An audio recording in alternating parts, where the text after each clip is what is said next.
She sat across from me on the couch, rain pattering against the window, and asked the question that split my world open. Why do you not have a partner? Her voice was soft, playful, like she expected a light-hearted answer.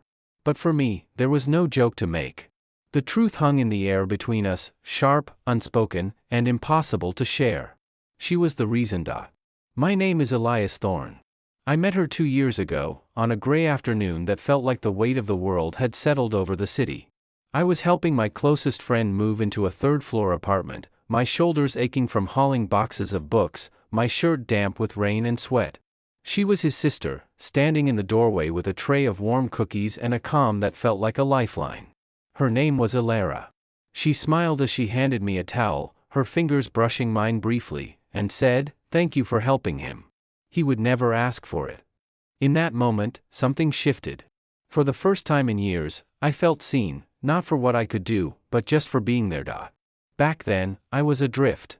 I had left a job that left me empty, one where every day felt like a battle against apathy. I was sleeping on a friend's couch, eating cereal for dinner, and wondering if I would ever find a place where I belonged. Elara was different. She lived in a sunlit apartment filled with plants and vintage records, a space that felt like a hug. She worked with community gardens, teaching kids how to grow food and nurture life. She moved through the world with a quiet confidence, the kind that comes from knowing who you are and what you value. She had been married once, a union that ended in quiet heartbreak, and she carried that pain like a secret, one she guarded gently, never letting it harden her. When my friend moved across the country for work a few months later, I thought I would lose touch with Elara. But she texted me first, a simple message asking if I had eaten that day. We started meeting for coffee, then for walks in the park. She brought me leftover soups and bread she baked on weekends.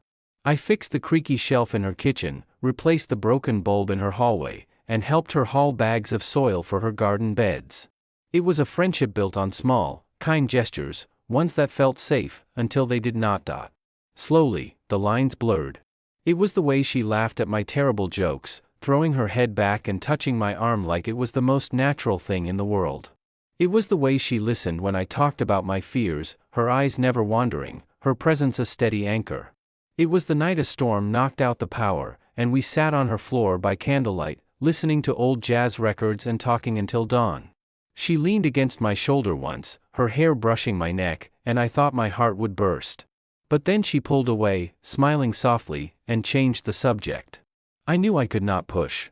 She was healing, and I was scared of ruining the only good thing in my life, scared I was not enough for someone as gentle and whole as she was.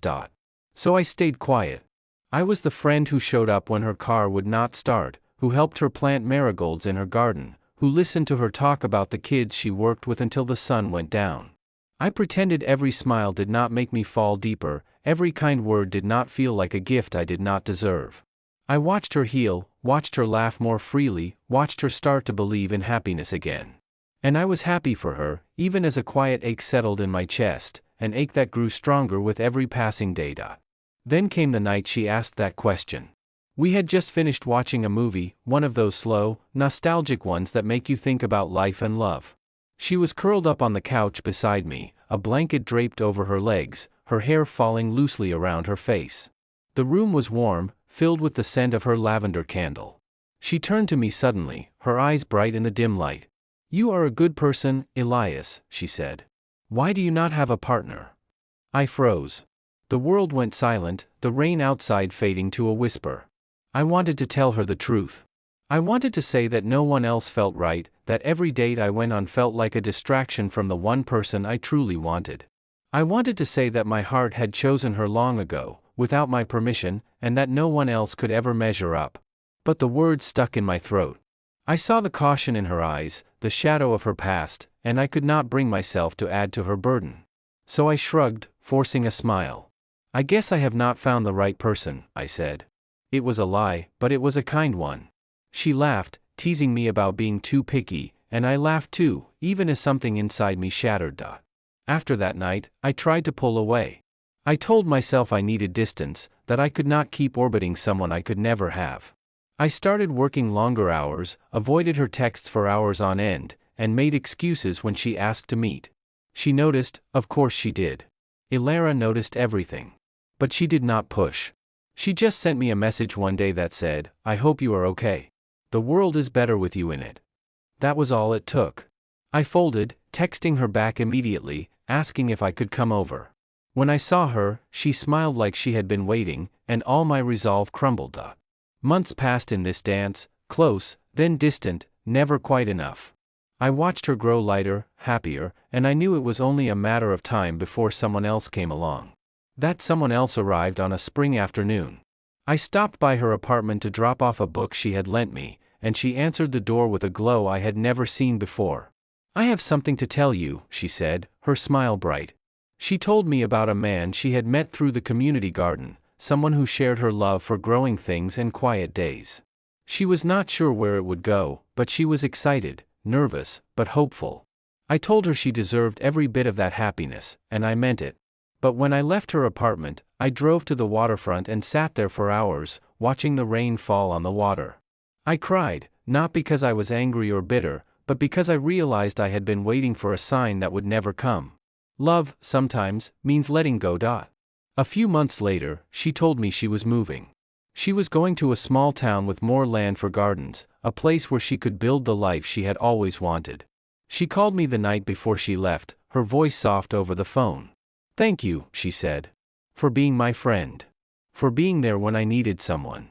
You helped me believe in good people again." I told her I should be the one thanking her. I told her she had changed my life. What I did not tell her was that she had been my light in the dark, the reason I had gotten back on my feet and started building a life worth living. What I did not tell her was that she was the answer to her own question, that she was the reason no one else had ever felt right. Years passed. I built a life for myself, one filled with writing and travel and quiet moments of joy. I started a community garden of my own, honoring the lessons she had taught me. I fell in love once, briefly, but it did not last. It was not anyone's fault. It was just that my heart had been shaped by Elara, by her kindness, her patience, her quiet strength. I learned to be okay with that. I learned to carry that love with gratitude, not sadness. Then, one day, a message popped up on my phone. It was from Elara. Just a simple note: "Saw a field of sunflowers today and thought of you. Hope you are well." I smiled as I read it. I was well. I was more than well. I typed back, "Doing great. Hope your gardens are thriving." We exchanged a few more messages, brief and kind, and that was it. No grand confession, no dramatic reunion. Just two people who had loved each other quietly, in their own way, and had been changed forever by it. Love does not always roar. Sometimes it whispers. Sometimes it shows up in late-night conversations and warm cookies and creaky shelves fixed on a Sunday morning. Sometimes it means letting go so the person you love can find happiness, even if it is not with you. And sometimes, that love leaves you kinder, softer, and more capable of loving the world around you. I still think of Elara sometimes, when I see sunflowers or hear a certain jazz record. But I do not grieve. I give thanks. Thanks for the quiet love that shaped me, for the friend who taught me what it means to be present, for the question that unlocked my heart, even if I never had the courage to answer it. If this story touched your heart, if you have ever loved someone quietly or let go for their sake, like, comment, and subscribe to our channel. We share emotional tales of love, growth, and the magic of connection that changes us forever. Comment below, quiet love, if you have ever carried a secret affection that shaped who you are. We want to hear your story.